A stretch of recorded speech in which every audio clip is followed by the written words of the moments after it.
คิ้วกายเกษาขอไข่ทิปัตตวรายกย่องเยี่ยมกราบวันตีพระนุมอัญยุลีวิวันไวอนุโมทนาในทิฆากาลวันนี้น้ำจุงจักมีโยสันนิสินโนวรโกติมูเลมาลังสาสินังมหันติวิจัยโยสัมโพธิมากันจิงอนันตัญญาโนโลกุตตะโมตังปนามามิพุทธาสาธุสาธุโอกาสาพันติคาเดภัสสะปัญโยพระพุทธเจ้าในที่คากาลวันนี้ก็เป็นวันดีทิฏฐิอันวิเศษเหตุว่าเดือนเกียงแห่งค่ำวันเตโวโลหันนาก็ได้มาจุจอดหลอดถึงเติมยังเจ้าสมณะศรัทธาและมูลศรัทธาผู้ขาตั้งหลายตั้งสองคณะนายต้องไปในไม้มีท่านพระเดชพระคุณหลวงพ่อท่านเจ้าคุณพระสุวรรณเมธีเจ้าอาลามาธิปติเป็นเก่าพร้อมด้วยศิษย์สงฆ์โยมเจ้าภิกขุสามเณรจุองค์โหนแห่งห้องไปนอกไม่มีกุลุอุปถากสันนิบาตตั้งเขาชุดหนุ่มเท่ายิ่งใจได้ปากันสนงคงไฟทุกแต่งแบ่งพ้องน้อมนำมายังเข้าบินที่บาทเพื่อยักยืนยอดไหวเป็นตา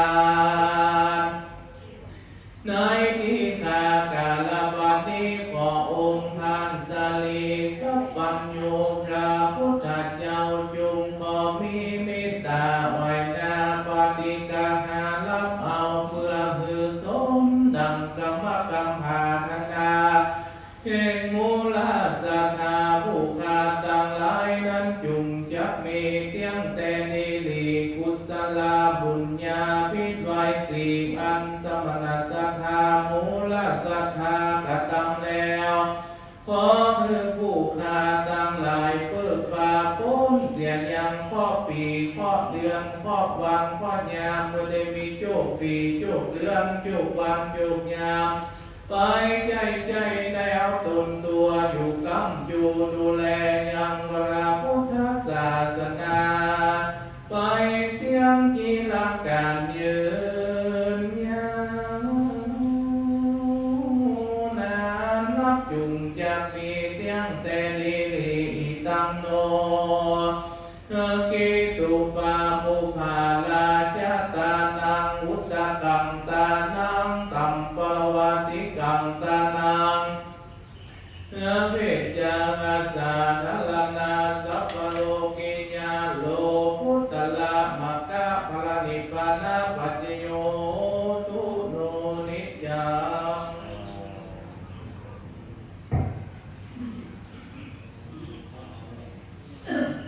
อะระหังสัมมาสัมพุทโธภะคะวาพุทธังภะคะวันตังอะภิวาเทมิสวากขาโตภะคะวะตาธัมโมธัมมังนัมสสามิสุปฏิปันโนภะคะวะโตสาวกสังโฆสังฆังนะโมตัสสะภะคะวะโตอะระหะโตสัมมาสัมพุทธัสสะนะโมตัสสะภะคะวะโตอะระหะโตสัมมาสัมพุทธัสสะนะโมตัสสะภะคะวะโตอะระหะโตสัมมาสัมพุทธัสสะนะโมพุทธายะนะมามิติโลกะโมลิงโลหะกุเอปะเตตังโมทิตังสัพพะโลเกหิกิตติมันตังมโนหะรังอะหังวันดามิสัพพะทา หังภาวังอาเยปุเรลัมเมโกวิลาลาภาปัปปะเตสาริเหมาภูหาเอทักขินาโมลิลาตุโยอะหังวันนามิสัพพะตากายเยนะวาจายะเตตัสสาวาวาสิลังมาปฏิมังอิทิปฏิหาริยะจะลังพุทธาลุปังอะหังวันนามิสัพพะโสสกาโสติภวันตุเมครับเดี๋ยวพระเจ้าได้เอาคำสิ่งข้อถวายท่านท่านพระองค์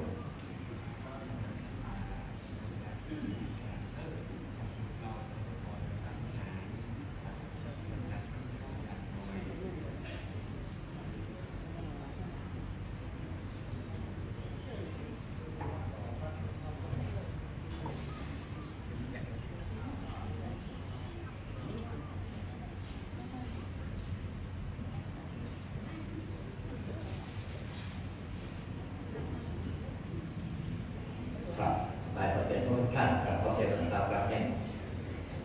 กราบสองกราบสามมายังพันเตเทสาลาเนนัสสะปัญจศีลานิยาจามาทุติยังปิมายังพันเตทิสาลาเนนัสสะปัญจศีลานิยาจามาตาเตยังปิมายังพันเตทิสาลาเนนัสสะปัญจศีลานิยาจา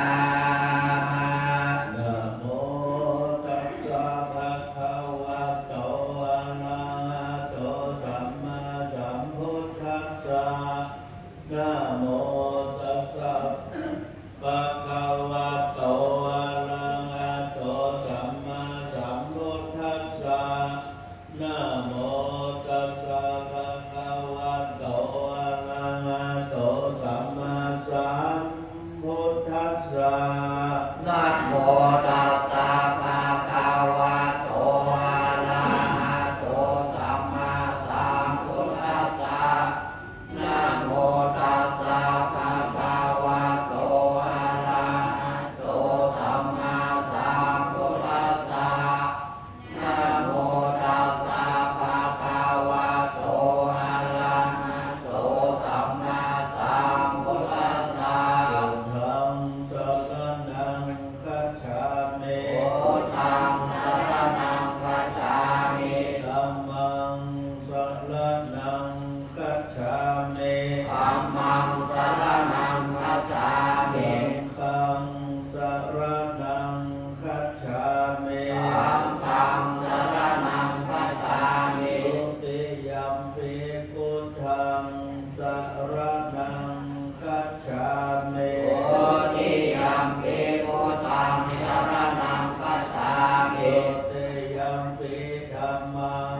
สรณังคัจฉามิทุติยัมปิธัมมังสรณังคัจฉามิทุติยัมปิสังฆังสร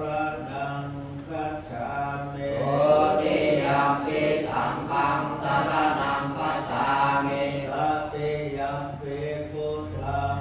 สรณังคัจฉามิตติยัมปิพุทธังสรณังคัจฉามิตติยัมปิธัมมังสรณังคัจฉามิตติยัมปิธัมมังสรณังคัจฉามิตติยัมปิสังฆัง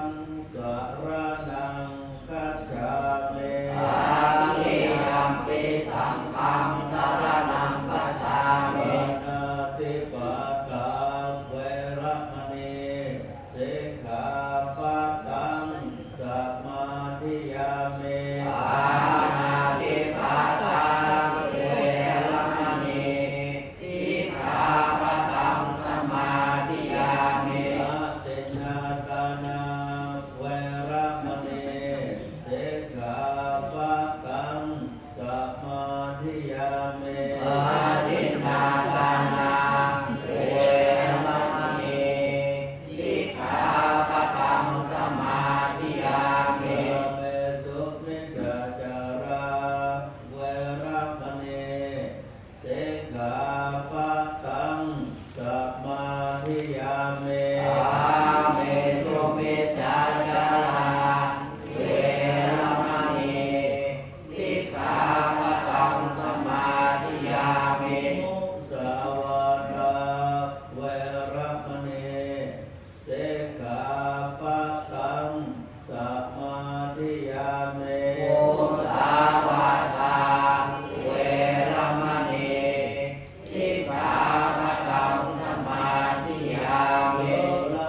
เข้าเรื่องสาธุโอกาสาวทานาปินเดปัสสังกาลังนิพพานาปัจจยโยโหตุโนนิจังสาธุโอกาสาวทานาปินเดปัสสังกาลังนิพพานาปัจจยโยทุโนนิจังสาธุโอกาสาวทานาปินเดปัสสังนิพพานาปัจจยโยโหตุโนนิจังต่อไปรับพรกันเนาะ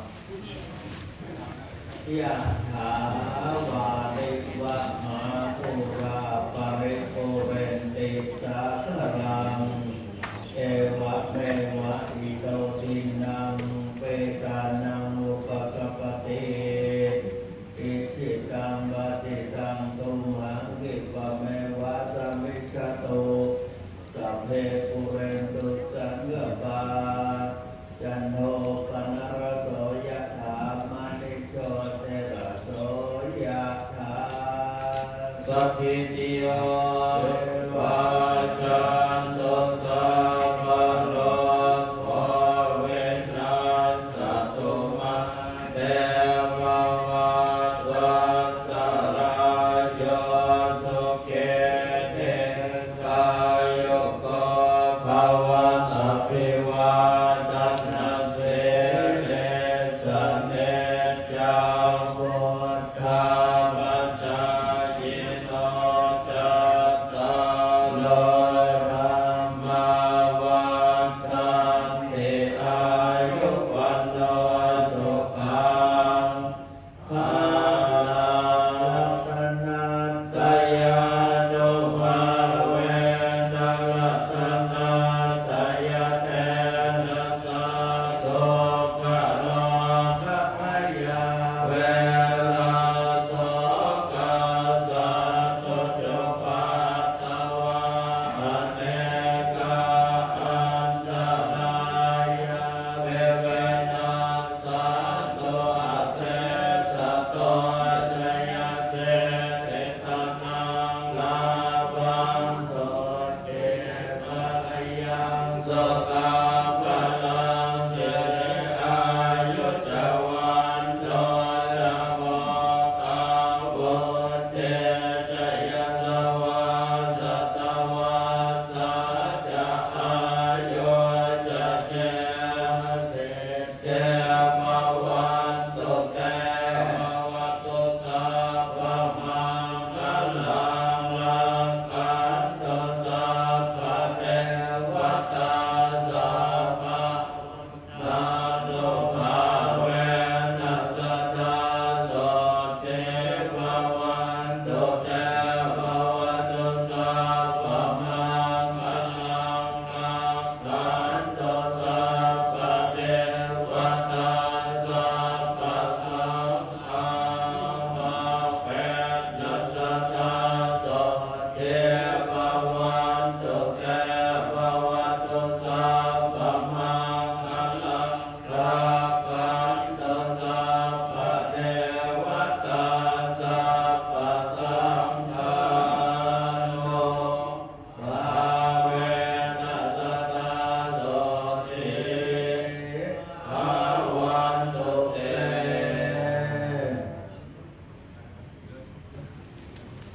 สัทธาลุกตั้งแถวจะตามเลยมาโยมทุกเจ้าครับเอาคุณละเอาไปเรื่อยแล้วเอาไป ไปเด้อไปนะครับเอาดีเลยดีเลยดีเลยทางเลยบอยไปไหนบอยไปไหน รู้ว่ากี่รอบไม่รู้จะไปออกบ้านมาแม่อยู่ตรงนี้ ตลาดประชาชนทุกท่านฝากเสียงเลยนะเรื่องเดี๋ยวท่านพระพุทธเจ้าท่านจะบุญจะได้เดินทางออกจากประเทศไทยเราเอาไปกันเลย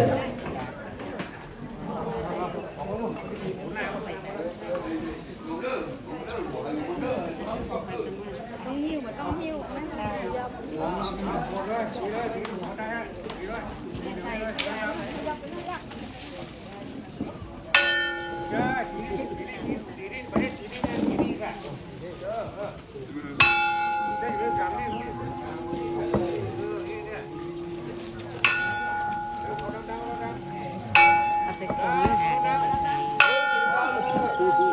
ปวดเจ็บบ้าง มาดังเอาน้องมาดัง บึ้งกับมือ เอาที่ปลายนี่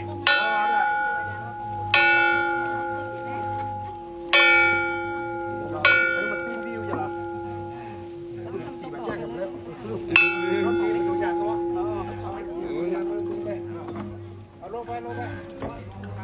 ลงไป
เอาลงรูปก่อน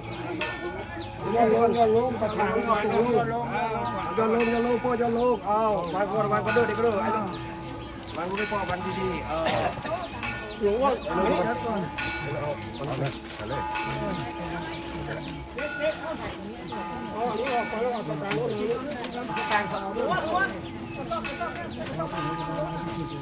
นี่ของกลางดู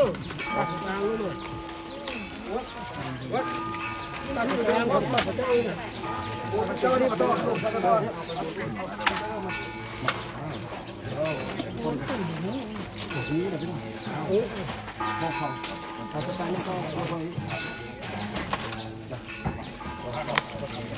โอ้ลูก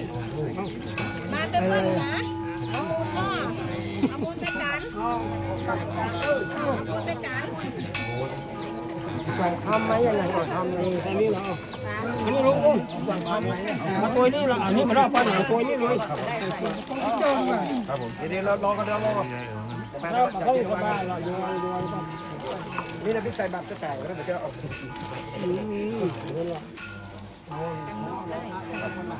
หูมาถึงพ่อบ้านกระสอบกันโอ้กระสอบนึ่งกันนึ่งกันนอกกระสอบแน่อยู่ครับใส่ที่ครับเดี๋ยวจะได้ถ่ายให้ประเทศไทยดูคนทั้งประเทศ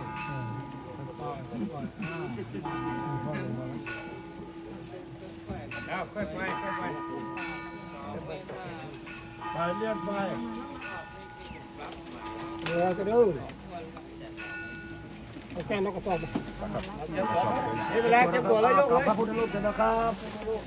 ไปสองมอสแล้ว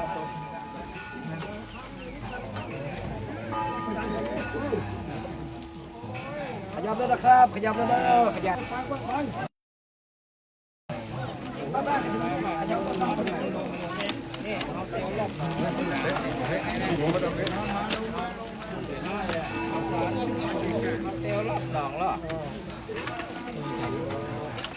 อะไรลูกห้องอะไรลูก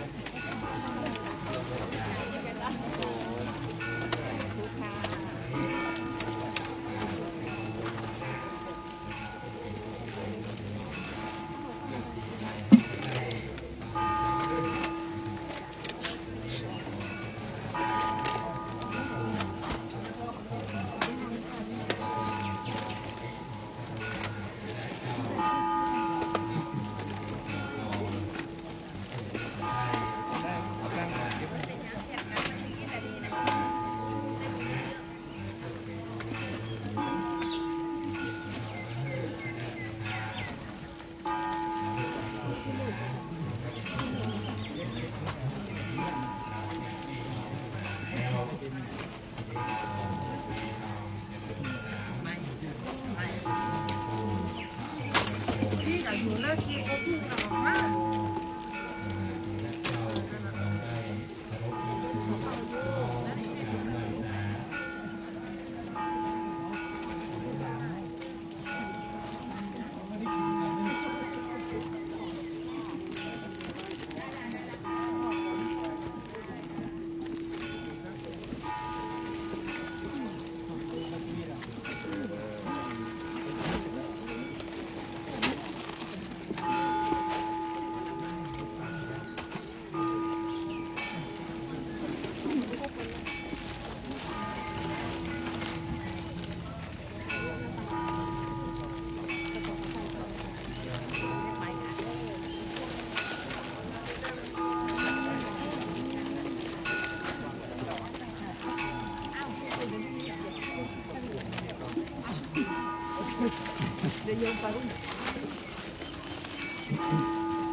ระวังอะไรดิ เ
โน